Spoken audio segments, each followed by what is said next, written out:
Under the engine cover, the 2025 Porsche 911 Carrera 992.2 generation is almost exactly a 992.1 generation GTS, even if it may not appear or feel like it. You might question, however, why is it only 9 horsepower more powerful than the Carrera from last year? Everything revolves around emissions compliance. Porsche is anticipating the introduction of the harsher Euro 7 emissions requirements in early 2027. These regulations will do away with the full-throttle fuel enrichment that has long been employed to control exhaust temperatures and combustion, limiting the fuel mixture to stoichiometric ratio of 14.7 parts fuel to 1 part air, or lambda equals 1, would have resulted in reduced power, torque, and overall performance of the standard Carrera. Thus, it's becoming more GTS-ified. For its part,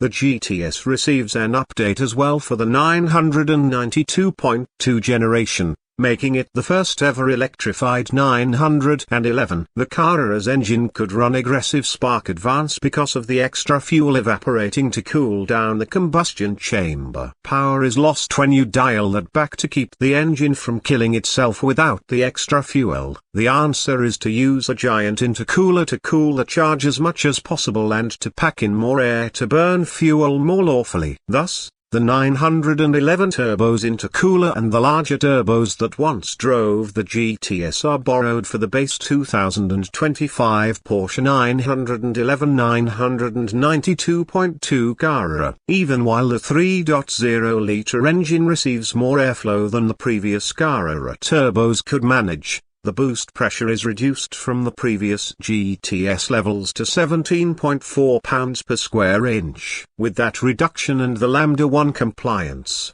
the Carrera's output is 9 horsepower more than it was last year, at 388 horsepower and 331 pound-feet of torque.